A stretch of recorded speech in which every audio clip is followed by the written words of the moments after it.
Su Hong had a system that made his learning speed absurd. 1 second for a C-rank martial art, 2 seconds for master-level techniques, 3 seconds for perfect SSS-level moves. Today, in the martial arts hall, 2 students were sparring. A punch landed hard, and the receiver sucked in a sharp breath, complaining about the pain. Su Hong just laughed lightly, noting that his Vajra fist had clearly improved again. He wondered aloud if he had already reached the micro level. Calm and collected, Su Hong corrected himself. He'd only broken through to micro level 2 days ago. In this world, martial arts were categorized: basic, proficient, micro level, mastered, and perfect. Merely reaching micro level already put someone ahead of most of their peers. The other student couldn't help admiring him, saying that no one else in the class could match Su Hong's Vajra fist. He asked if Su Hong had rested enough to continue practicing, though the lingering pain from just one punch made him hesitant. Calling Su Hong a cultivation maniac, he waved off further training and headed home to eat, politely bidding Teacher Li goodbye. Teacher Li reminded him to straighten his clothes before leaving, then turned his gaze on Su Hong. He finally asked why Su Hong had not paid the 30,000 registration fee for the martial arts department, the deadline approaching fast. Su Hong hesitated, asking for a few more days. Teacher Li sighed, acknowledging Su Hong's family situation but reminding him that rules were rules. After everyone left, Su Hong stayed behind, practicing alone. Every repetition of his forms only brought his mind back to one thought: the 30,000 registration fee. Memories of his childhood surfaced. When he was 3, his parents had died during a ferocious beast disaster, leaving him in the care of his uncle and aunt.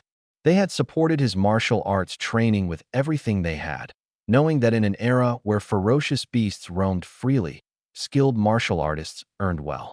Su Hong trained to give them a better life. Yet now it felt like he was only making things harder. Later, in the cramped, worn-down home, Su Hong asked quietly about rent and how much they were still short. His uncle's voice replied first. Rent could wait. Su Hong's registration fee came first. His aunt added that with his talent, success was inevitable, and they couldn't hold him back. She even casually mentioned stopping her medicine to save money.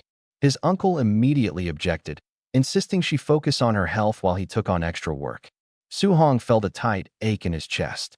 The world felt cruel and twisted, greedy even in small ways. Money barred doors to opportunities he had the talent to seize. Yet, pushing aside despair, he opened the door and announced he was back.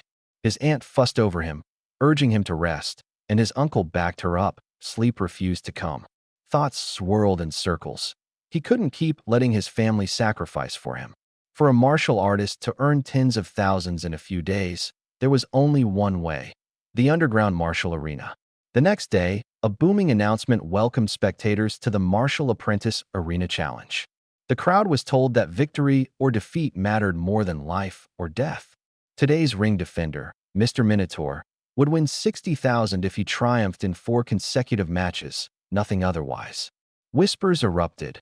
No one recognized him. Some speculated he was a rookie courting death. The announcer leaned over the masked fighter, urging him to excite the crowd. Minotaur, confused, asked how. "Provoke them," the announcer said. Minotaur roared, cursing the weaklings below martial artist level and calling them to fight. The crowd exploded into cheers, jeers, and curses. With the arena boiling, the match began. Su Hong's first opponent charged arrogantly.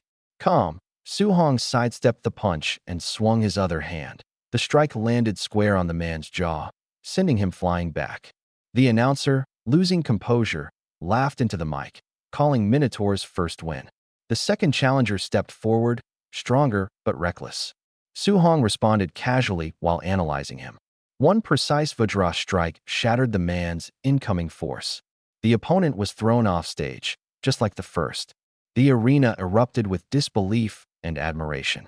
Minotaur had 2 wins, then 3, each fight sharpening his confidence.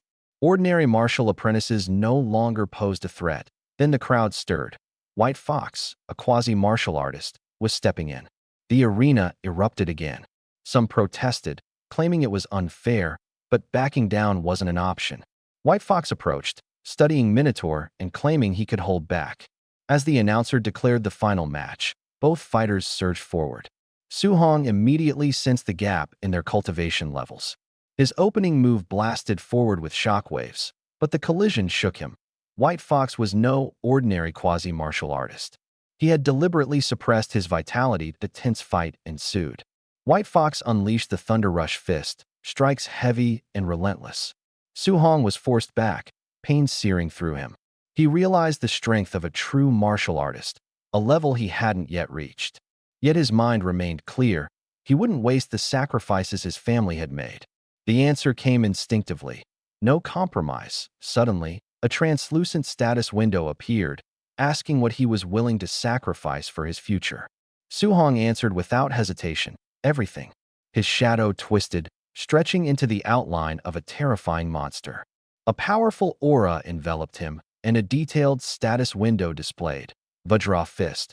Micro-level 7%, floating light palm. Proficient 35% void step. Proficient 56% martial value.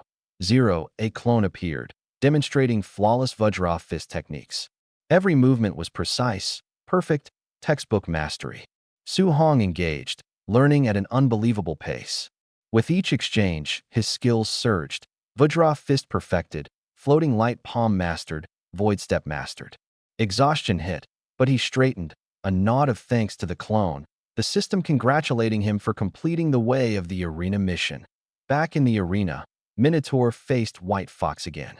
The quasi-martial artist attacked with full force, but this time Su-hong moved effortlessly, slipping past every strike. A fist slammed into White Fox's face, shattering his mask. Silence fell over the arena. Minotaur calmly demanded the prize money, the announcer stammered. The system confirmed. Su-hong had won all 4 matches, securing 60,000. Teacher Lee's face darkened. Vajra Fist at mastered level? Impossible for a martial apprentice. Orders were given to track Minotaur, but Su-hong sensed them and vanished with explosive speed. At home, his uncle and aunt stared at the pile of money, stunned. Su-hong explained it came from working as a sparring partner at a dojo. Their relief was palpable. That night, under the quiet sky, Su-hong reflected on his growth. Registration fee? Paid. Rent? Settled. Aunt's medical care? No longer urgent. He laughed in relief, then used his martial value points to enhance his vitality. Flames of energy surged through him, healing wounds and boosting strength. Curious to test his newfound power, he leapt to the school drill ground. The Tier 1 combat tester sat quietly in the dark. Focusing 70% of his strength, his punch obliterated the machine instantly. Su-hong fled before the furious caretaker arrived, narrowly avoiding punishment. Unfortunately, the manhwa only has 2 chapters, so it ends here.